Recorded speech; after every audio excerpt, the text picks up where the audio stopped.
unfortunately I lost some footage, so just roughly showing you what I've done. So I painted my face white and then I drew out the features, which was the chin and the cheeks, and then I started to shade them in with some brown eyeshadow, and then I used a darker brown on top of that just to define it a little bit more, and I also stippled the lighter brown all over to give a kind of a rust effect, and I used the darker brown also inside the socket lines of the eyes, so you can kind of see the action here.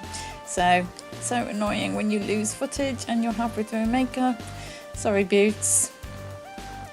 Anyway, so yeah.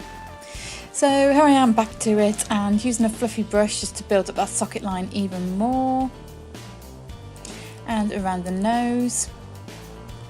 As with any of these kind of face paints, the key is to build up the shadows with different shades. So use a lighter colour shade of whatever shade you're doing the shadow in, and then diffuse that with a fluffy brush, and then use a slightly darker shade as you see me doing here now, and then blend that out, but not all the way out to the edges that you use the lighter shade for.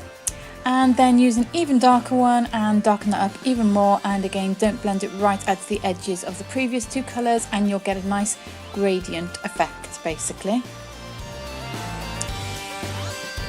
So yeah, you can just see that I'm doing that here, and just shading around the eyes.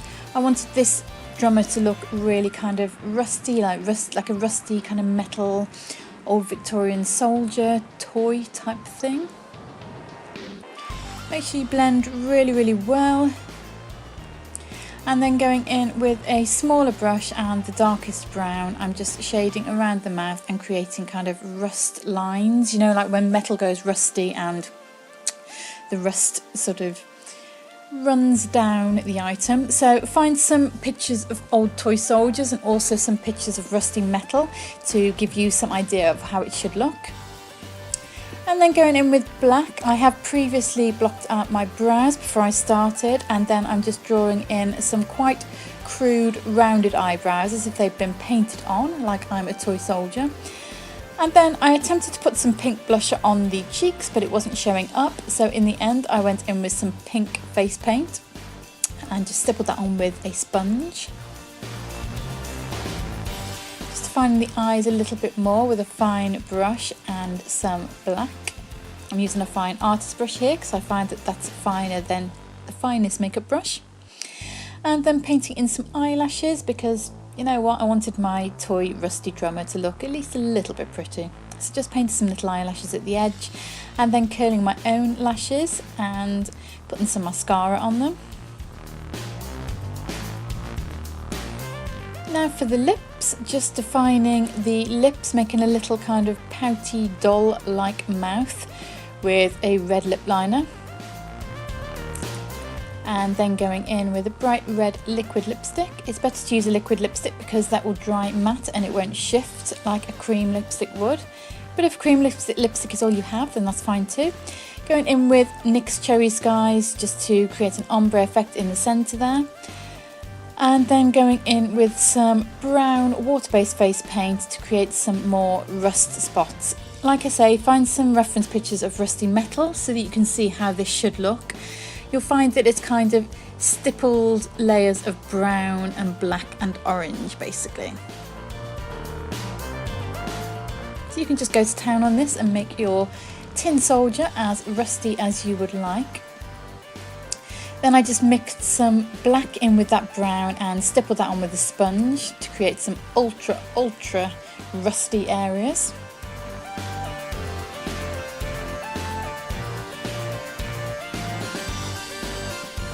I wanted mine to look really rusty, like he'd been left out in the rain for about 100 years.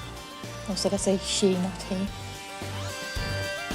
And then I went in with a fine brush and just defined some of those rust spots even more.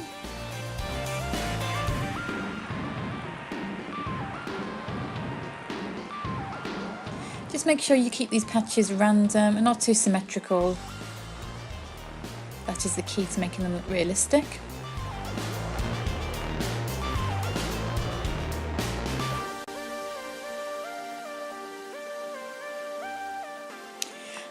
And now I'm taking the Deep Night by Laura Mercier, my favourite deep dark shadow colour, and just deepening up some areas like the inner corners of the eyes, underneath the nose, around the end of the nose, around the mouth. Anywhere where I feel I need a little bit more depth and definition basically.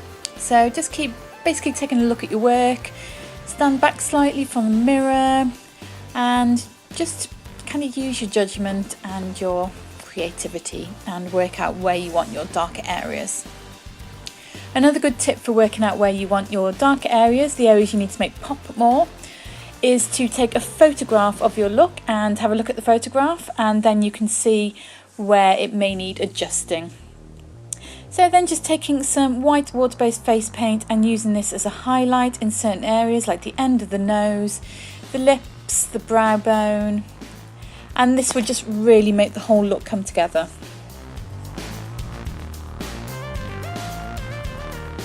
Because you need areas of light and shade to make the look whole. Look, you know what I mean. And now I am making my drumstick. I'm taking some Model Magic and just putting it over the end of a gnarly old paintbrush because, let's face it, your drumstick wouldn't be all clean and pristine. So just forming the Model Magic into a ball, putting it on the end of the brush, and then just painting it with some face paint. This is the finished 12 drummers drumming, 11 drummers drumming. Right, beauts, this is the final 12 drummers drumming look from Twisted 12 Days of Christmas, and it's also the final one in the series. So I've done a very creepy rusted drumming toy soldier with his Christmas bow tie and his rusty drumstick, and he was meant to have a rusty drum, but I couldn't find a drum anywhere that didn't cost about 70 quid.